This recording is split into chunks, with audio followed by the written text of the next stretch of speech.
Oh, this meeting is being recorded. Hello, Rosemary. Hello, Caroline. How are you?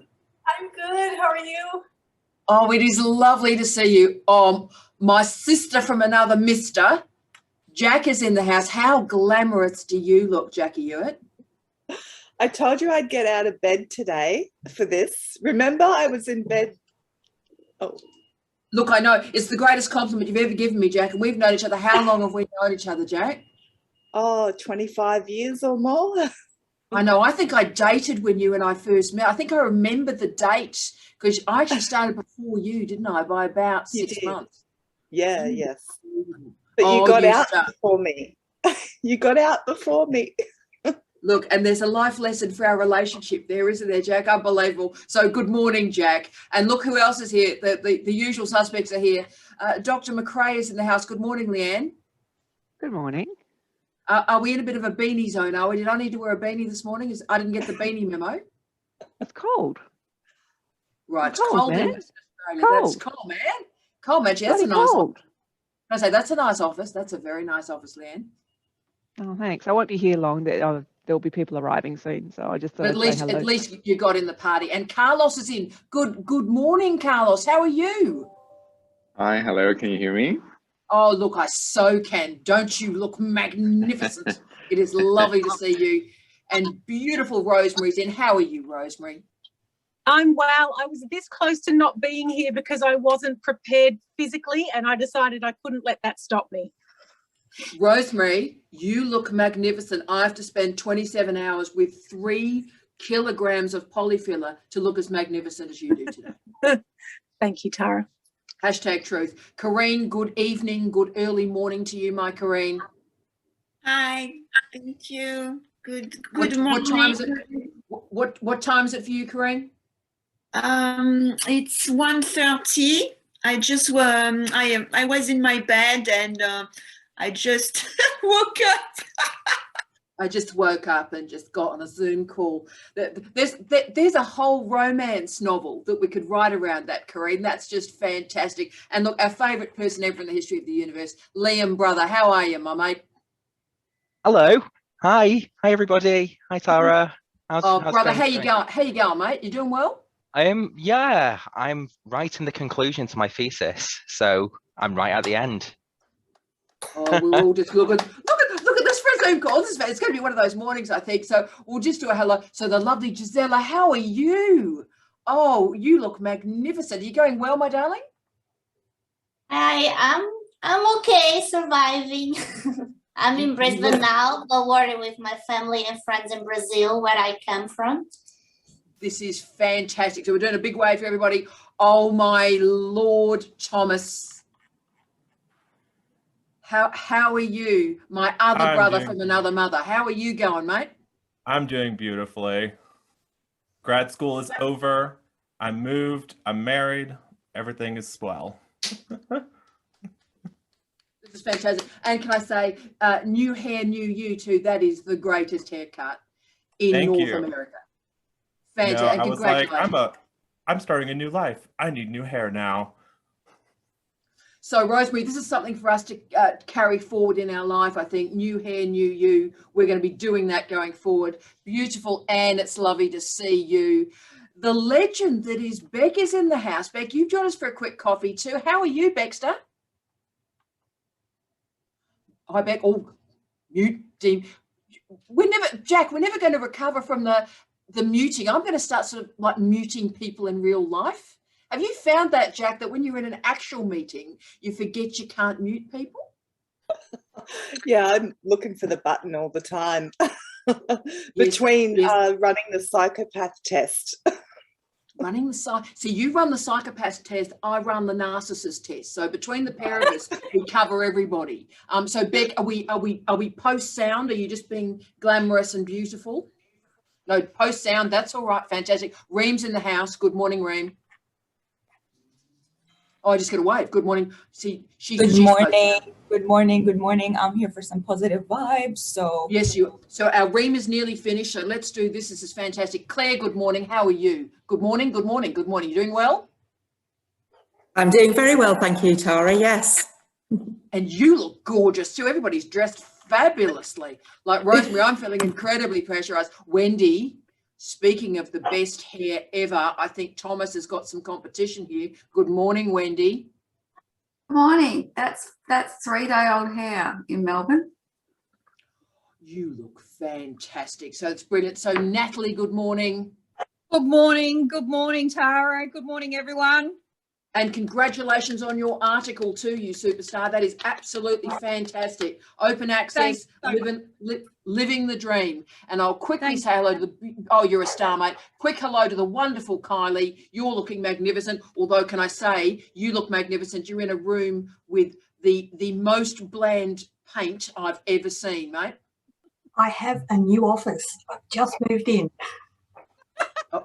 Are we going to throw some things on that wall pretty quickly? Pretty pictures, flowers. Glenn, I have my cat ornament. That's as far as I got. Oh, that's fantastic. I love a good prop. That's fantastic. Good morning. And I see wonderful Paula. Good morning, Paula. Good morning. Lovely to see you. You're an absolute superstar, a light in our lives. And we'll finish up before we sort of start the general proceedings as well. Alyssa, hello. So Alyssa, you've had a haircut since I last saw you. So Alyssa, what's happening with the hair, mate? Got rid of some of it. Some of it's gone. Yes, and how you feel? So Liam's liking the hair. So Liam went straight in and went, that's a good hair. So why did you decide to do that? Is it similar to Thomas, mate? Are we sort of like it's new you, new time, living the dream? No. No, I'm just really lazy. I really hate washing my hair. But I don't have the head or face to go like fully bald and not look like an alien. Right. So I'm going half alien. Right. So yeah, I look like that's that. Good. And how did you decide on which half, just for interest, Alyssa, mate? Because this is the way my parting goes. It's been like this forever. You can't change that. Right. The other person who also has had hair like this, before we actually start, because who knew, probably the first 5 minutes was always going to be this.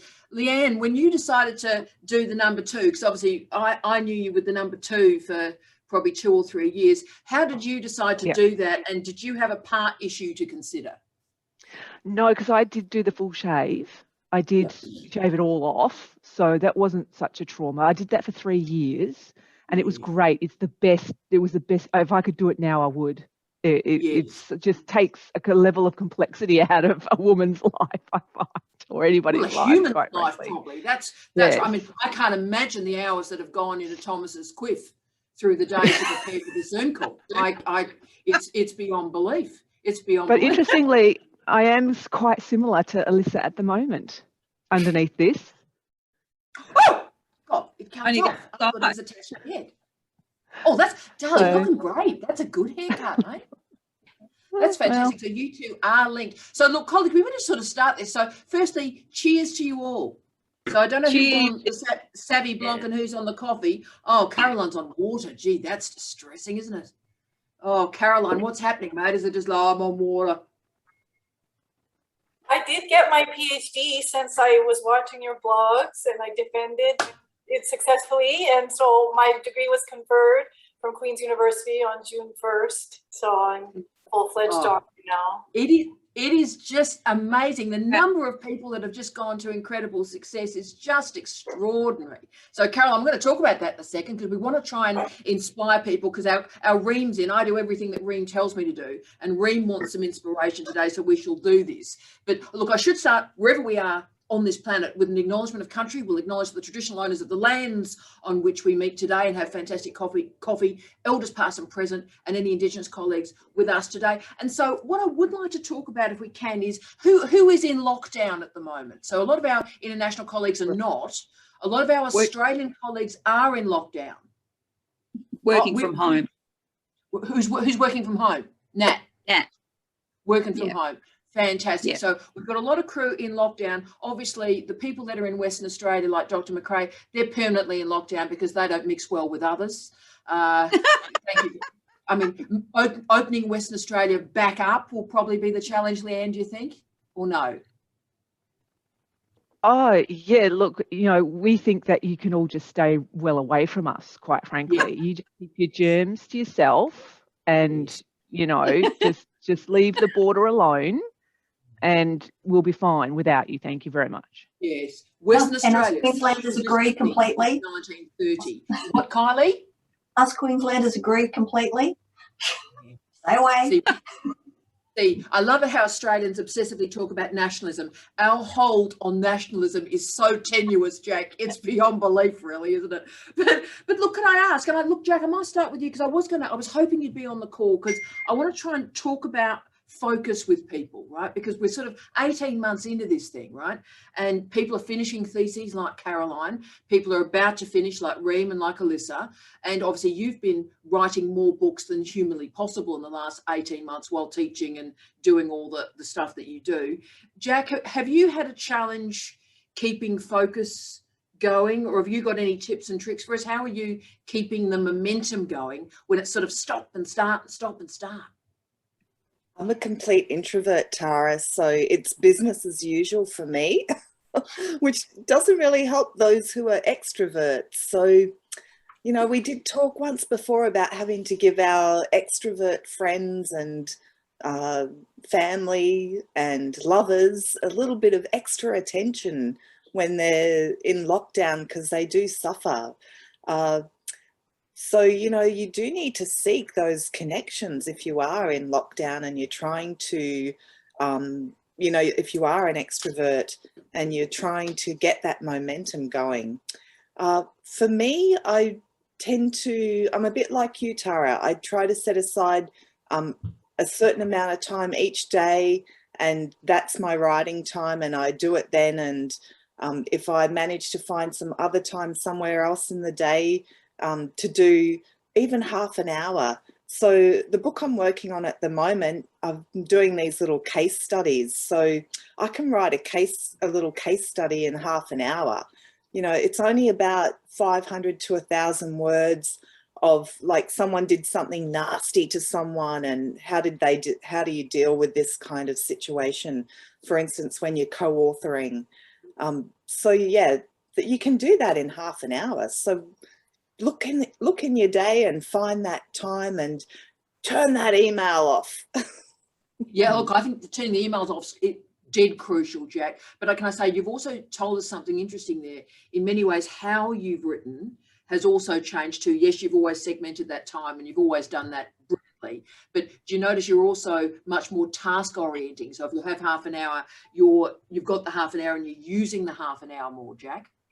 And deciding exactly what am I going to do in this half an hour rather than sitting down and going, oh, I'm working on a book and a chapter and a few journal articles. Which one am I going to do? No, I just, you know, the day before I decide what I'm going to do the next day, if I have a half hour free, right, it's going to be this section of this chapter or this section of the book or this section of a journal article. And I think that's great lockdown advice too, Jack, because it's cutting, if you like, the fat. It's cutting the extras away from our life and going, what's important? You're an absolute legend. I mean, Jack's one of the greatest academics, one of the greatest writers I've ever come across. So you are a legend, Jack. But Caroline, considering you've actually finished and dusted up, and we've got a lot of people on the call that are in their final, 6 months, hashtag no pressure. Alyssa, yes, no pressure. Stop thinking about the hair, focus on the thesis. Caroline, what advice would you offer to people who are getting into that story, getting to the end game of the thesis? I was listening to your vlogs every day when I was finishing the thesis, and the one I especially liked was where you lift the computer and just similar to what Jack said, and you have the cursor ready and this is what I'm going to be writing. And I put my phone away and I didn't answer it. And you said to get out of bed when every fiber of your being, you said you got up at 2 and did your exercises and then you did this writing and that was an inspiration. So I got up at 5 a.m. I'm in Ontario, Canada. So we're in a restricted sort of a place right now. We're not in a full lockdown, but anyway, I got up every day at 5 and I wrote until about 8, and then I did a little bit of exercise and then I came back. But that was the vlog, and I would watch you every day and I wrote to you. Yeah, turn off Facebook. And you gave me such great advice, and I tell everyone, and all my friends, all my colleagues, I said, you have to watch these vlogs by Tara Brabazon. They're just the best. And so that's how I pulled through. I just listened to what you said. I focused, I turned everything off, all the notifications, and did it first. I put my thesis first before anything else. Look, it is a weird thing, isn't it, Carolyn, mate? Because I always use the line with myself too, and I find myself getting, particularly in this time, a bit distracted. Pay yourself first. And that payment, as Jack said, might be 30 minutes. I know it feels selfish, but as Jack and I know, universities are filled with narcissistic sycophants. And they will drag you, they will drag you into their madness if you let them. So to actually be selfish for 30 minutes a day, that's not too bad, is it? Oh, you're a star. And look, no pressure, Aiden. Good morning, Aiden. Great haircut, brother. Great haircut. Look, I just tell you what, you and Leanne are almost sort of like got this parallel haircut thing going on. Now, Aiden has submitted his thesis. Thomas, mate, I don't know if you know that. He submitted his thesis and he's currently under examination. Now, Aiden, so, and of course, we know other secret things that I was involved with your business yesterday. I don't know if you can announce anything or you know anything yet. Do you know anything? Not yet. Not yet. So Not something yet. quite magical might be about to happen. But Aiden, give advice for people building on Carolyn's line, because you were in work, you've got a wonderful partner, you've got, you know, family, friends, the whole thing, and lockdown. And you had to finish very quickly because you were a rescue supervision and a lot of time had passed. What did you do, mate? Yeah, that's something that I've sort of been reflecting on actually is what did I do? You know, how did I make this work? And so I guess I had the flexibility of being able to work flexibly, looking for a better word than that. But basically I ended up just sort of quarantining time, if that makes sense. So it's like locking down, like let's use that analogy, right? Locking down chunks of time to make sure that the work was being done. And as others have said, you know, like not sort of succumbing to any distractions and not letting the email seep in or not letting other tasks sort of, you know, encroach on your space, I suppose.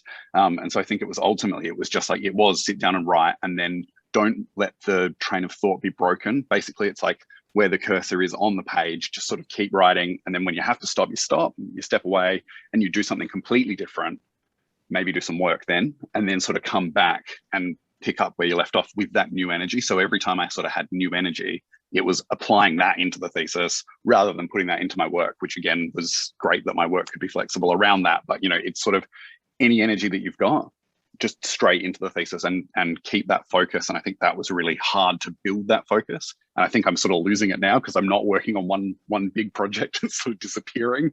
But it's like that, yeah. The cursor advice is brilliant there. That's changed my life a bit today. So where the cursor is where you work. So Carolyn's, it's like my version way gone much further. It's like, don't just like open it to the page, there's the cursor, and work that point until it's finished. You're a legend, Aiden. You are. And what if these stores, how long was your thesis, Aiden? Well, with references, just shy of 135,000. So. Yeah, I'm very impressed. It's amazing. It's one of the best theses I've ever read. So we'll know soon how it's gone. I'm terribly proud of you, Aiden. Corinne, can I ask you something? Obviously, you've just woken out of bed, so obviously when I'm just out of bed for the next hour and a half, I'm really post-vowel, so I only do consonants. So if you've got some speech, that's terrific. But Corinne, you've been writing some blogs and really reflecting on the journey. How have you found the blog reflection on the journey, mate? Oh, sound, my darling. Sound is very important. Yeah, I used to blog in the past and I was missing that. And when I was preparing to get into the PhD, I couldn't write. I was blocked. Yeah, and I couldn't even, do anything actually besides just learning how to do a PhD. And thank you very much, Tara. You helped me. And now it's different because it's been 1 year I have been enrolled in the PhD. And I thought that blogging was going to be part of it because there are things that I cannot put into the thesis that is for me part of the thesis, but it's my own personal point of view and it doesn't work with the actual PhD. So I thought that I will put it in another place. So the blog is one of those places. Phenomenal, because as we've talked about, Karina, in all our work together as a family since I've known you, the reflection on the thesis, people that have a blog, they're more likely to finish because they're reflecting the process. So you've really captured that fantastically. Can I just, before we go to the wonderful Natalie, because I'm about to go to you, Nat, about talking about publications as well. Jackie, who is that handsome man behind you? This is my partner, Dean. Tara, you've had a couple of chats to Dean. Hi, everyone. Good man. He's very handsome. Can I say, Leanne, that's some hair work that you and I can really appreciate, can I say? That is fantastic. Good to see you, Dean. You're a legend. Thank you for looking after our girl. You're fantastic. See you later. See you, brother. See you, mate. Now, Nat, I do want to talk to you because I want to sort of talk a little bit about publishing, and I want to go to Liam as well. But Nat, you finished your thesis, and obviously it was a bit of a punchy ending for you, Nat.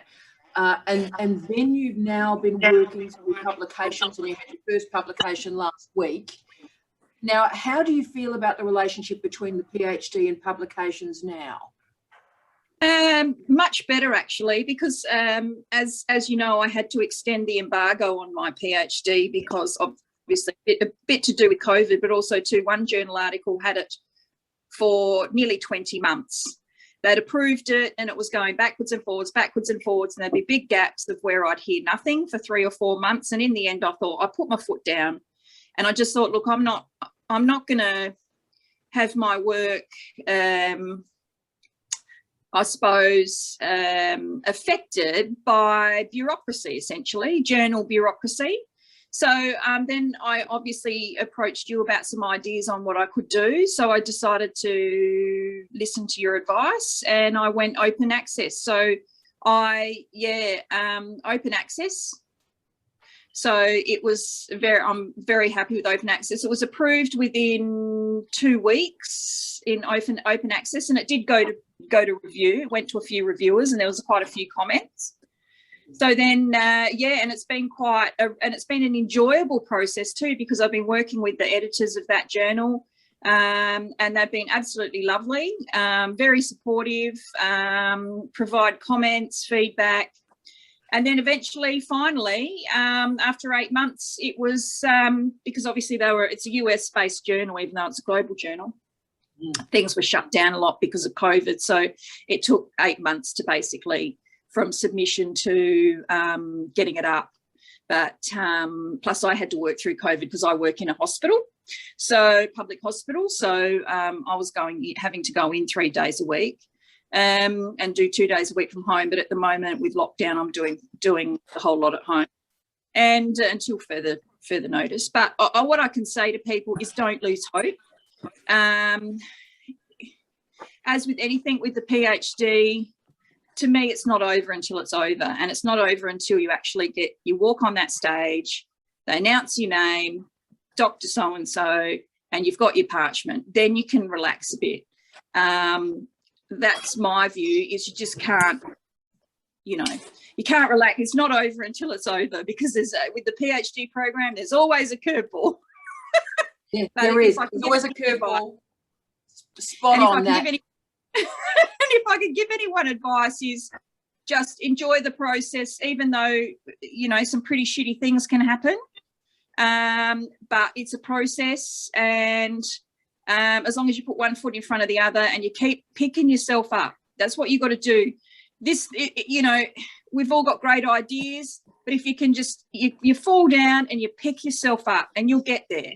But yeah, it's been a joy to publish with the Open Journal of Social Science.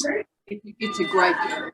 And look, I should quickly log, thank you, my darling Nat, you're a legend. I should log the remarkable human, bottom left of my screen, for Reba.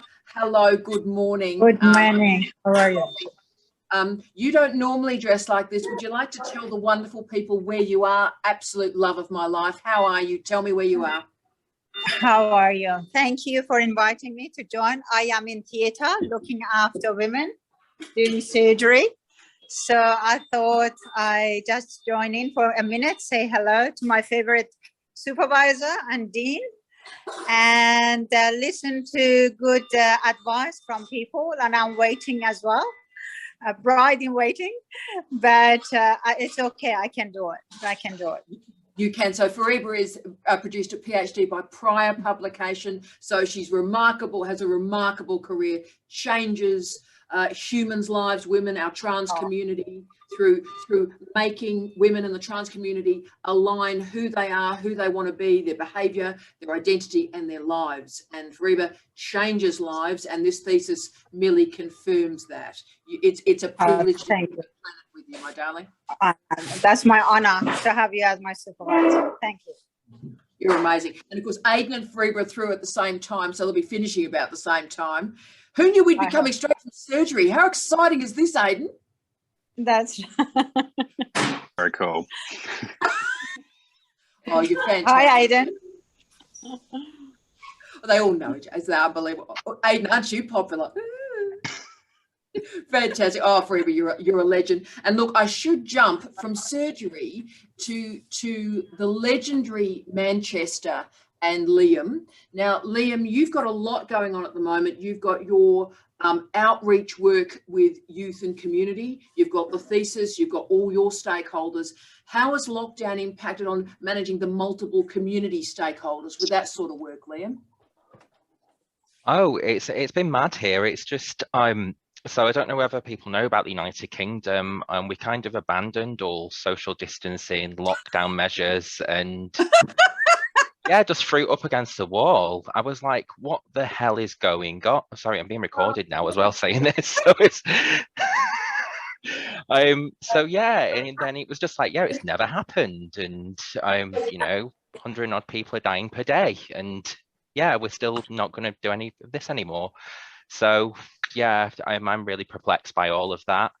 Especially what that does to young people, because society is now saying, media outlets now saying, oh, we've got jobs aplenty, and we're not going to reach an economic crash, so just get back to work. So that's what's being told to the young people. So it is juicy for my thesis, but it's horrible what's happening. Look, it absolutely is. Have you found it harder to do the research work? I've always been worried about the applied social scientists and our health scholars, Liam. So where are you on that? Has that made the work harder, brother? Yes, I finished my field work in September 2020. So I started in October 2019. Finished in September 2020, and the substantive element of that was doing socially distance, not socially distance online. I couldn't do socially distance interviews. I wanted to do socially distance interviews, but the institution wouldn't let me. Yes. So I had to change it into the online sphere, and I was mapping the young people support networks, but provision was collapsing around them. So third sector organisations were losing lots of money. Not being supported by government, etc. Lots of youth workers on furlough leave, etc. And it was really difficult because there was my other hat of working with young people and wanting to support the young people, and then there was my second hat, which was the research hat. So yes. I think ethically it was really difficult to manage those like multiple identities. And I've written a lot in the methodology chapter about power relationships and ethically managing these relationships, and the difficulties in doing so. But yeah, as I said before, I'm sorry, I've just heard a bit of noise. Yeah, so I'm just writing the conclusion to the thesis at the moment. I've written all the analysis chapters. It's been really, really difficult as well because I've had substantive caregiving to my mum and my sister who have been ill during lockdown. So yeah, that's been a bit of a difficult thing personally, but I've just got on with it. And I've told my supervisors, like, I just wanted to get on with it and write the thesis, and, you know, I'll just pull time out my backside like at 1 in the morning. No, but I thought, Liam, you are an absolute triumph, and your friendship and what you've done, your relationship with all our wonderful students at Flinders University and Thomas and all our colleagues around the world. I think we're going to remember this time, and we're going to remember you, Liam, because you've been an absolute inspiration to all of us, personally and professionally and politically. So I hope you know the difference that you've made, Liam. Believe, mate. Thank you. Thank you so much. You are a special human. And look, can I move to our other special human, Thomas? Hello, Thomas. So I don't know whether to talk to you or your hair. It's just, I think your hair is actually a sentient being as well, Thomas. I think it's stunning. always been a sentient being. We're just in a new evolution of control. I understand that. I understand that. And look, Thomas, mate, can you offer commentary? Because obviously you are magnificent. The potties, everything that you do in social media, I find so inspirational. But Thomas, how did you stay connected with the thesis? Because obviously the stuff in the States, you were doing that thesis during the Trump presidency. And in and of itself, you know, you need to be logging that. It's like, what challenges have you confronted during your thesis? Donald Trump, right? That should be on the list. So how have you managed that?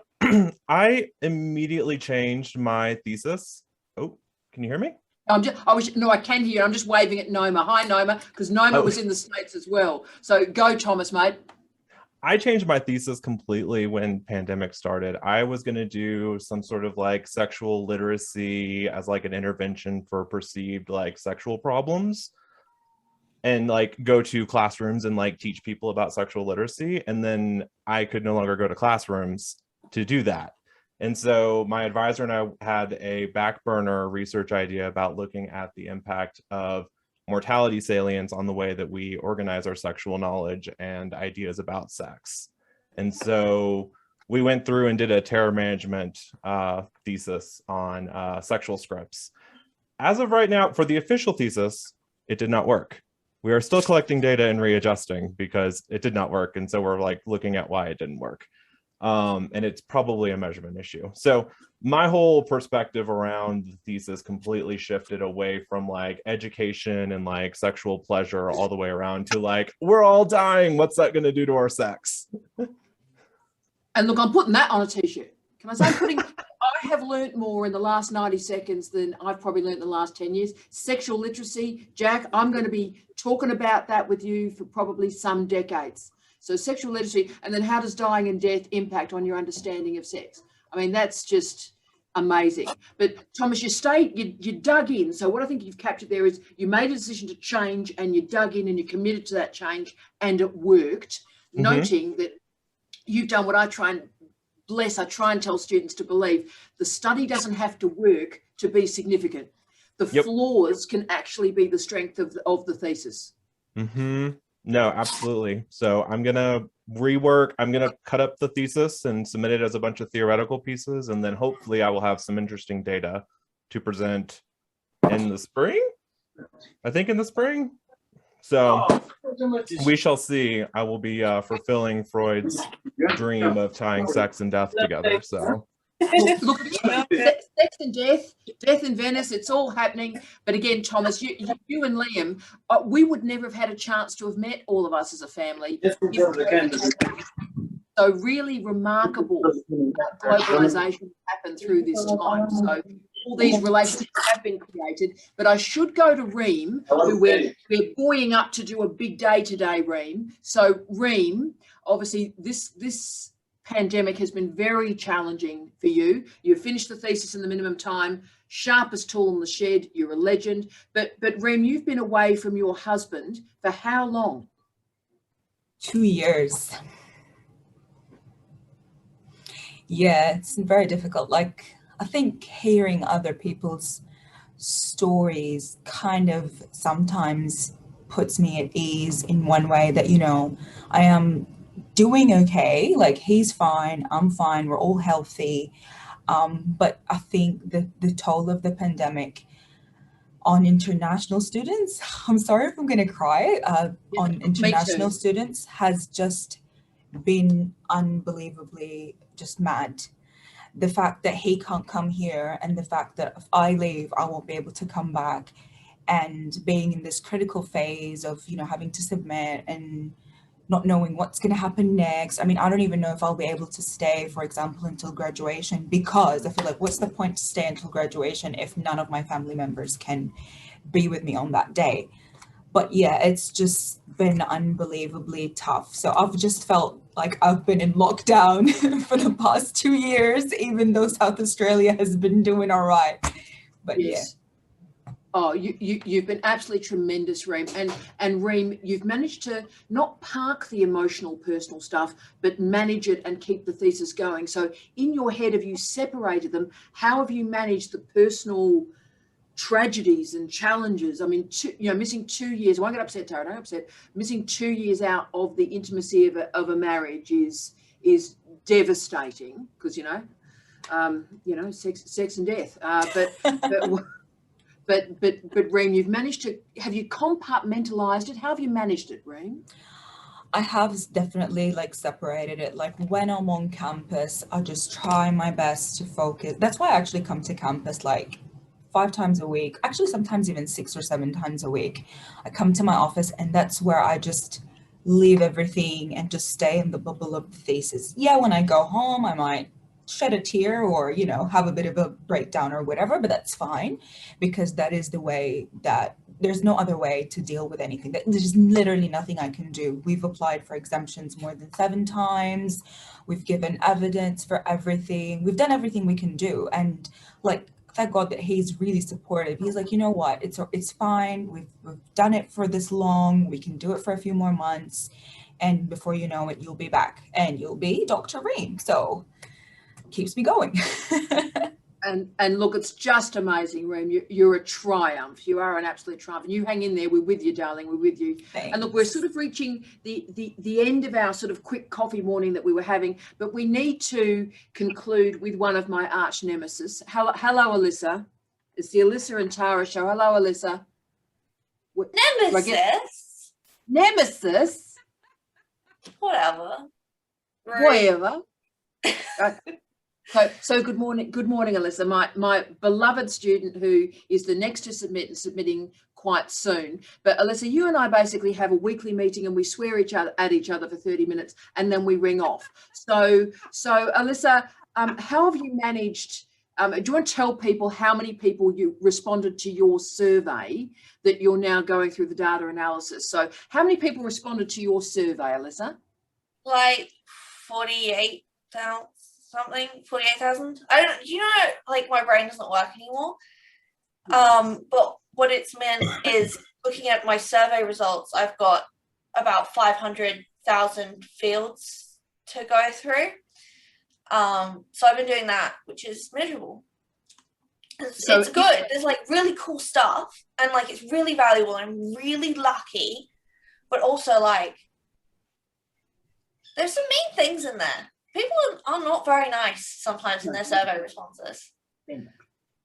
People are beasts, Joel. They're beasts. But I just try not to take it personally, and I get excited because now I can write about people being mean to me in my thesis. Look, you can. There was always a silver lining in my relationship with you, Alyssa. But as you're going through these lines and lines and lines of codes and response, how have you kept the party going, darling? How have you kept the momentum with all the stuff going around you? And obviously once a week we stare at each other on Skype, and I go, how you going? And you go, I hate my life. And I go, right, well, that's great. Talk to someone who cares. So Alyssa, how have you managed the sort of endless week after week after week to get this thing through? Pomodoro timers. So I limit myself to like 25 minutes at a time, because otherwise I stop reading meaningfully as well. So it's like, it's not just boredom. It's like, I know that I'm not really taking anything in. I've got a spreadsheet to track my progress, because that gets exciting, because then you're like, oh, I've only got 200,000 more to go, which is good and crushing at the same time. Good and crushing. Yeah, but we set a deadline. Tara made me set a deadline, and that's really helped, because instead of feeling endless, I'm like, no, it will be done by September. Come September 1st, no more Excel spreadsheet. And that's made a difference. But also we've met weekly, no matter what's happened, and even if we've just looked at each other meaningfully, that connection's made a difference, I think, mate. It's been the highlight of my week. that sounded really sarcastic, but having Look, that again, accountability. I just want to come out. Listen, we're in public. You can do this when it's just the two of us, man. I'll be good. Monday morning meetings. You'd think 9 a.m. on a Monday morning with your supervisor would be like the worst, but I found that it refocuses me for the week to come in a way that I need after the weekend, when I'm kind of like, you hit Monday morning, like, oh, what am I doing this week? And then suddenly you got someone yelling at you, telling you that you need to like get your shit together. So yeah, so having that, I'm really lucky that we have that relationship where the meetings are a highlight rather than a burden. Look, it is, and you've done a fantastic job, mate. And can I say, the first bit of Alyssa's thesis, she was not on scholarship, and then she managed to get a scholarship. So it's a real triumph. You are a legend, darling. I know we shout at each other quite frequently, but in a loving way. Yeah. Scholarship has been life-changing. I don't think I would have been able to get to this point if I'd had to continue working 25 hours a week and trying to do it full-time. No, you've been an absolute triumph, and it's going to be a great thesis. Jack, can you imagine? She's going to be using that data set for basically the next 25 years. This is going to be unbelievable. And look, I'll finish our chat, if I can, with the wonderful Alison Jane. AJ, how are you, AJ? Sweetheart. How are you? Oh, look, darling, you are a very inspirational person in all of our lives. You're doing your second PhD, so you think you've got trouble. AJ's doing his second PhD. And I will point out that's Tara's fault. That's my fault. I'm responsible for a lot of the ills in the world. A lot of people say I've got the mark of Satan, which I try not to take personally. Yeah, she inspired me too much, so I signed up for another one.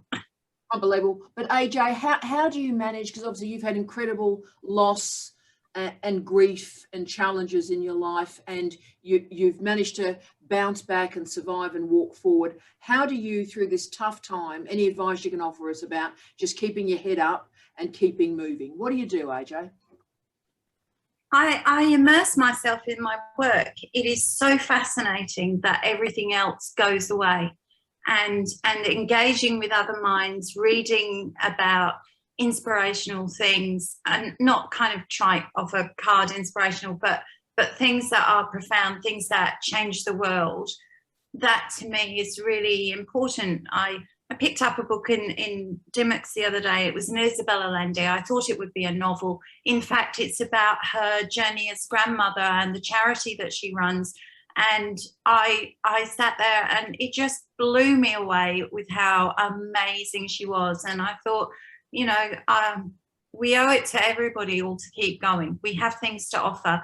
And when I read things like that, it just, it keeps me going. It keeps me alive.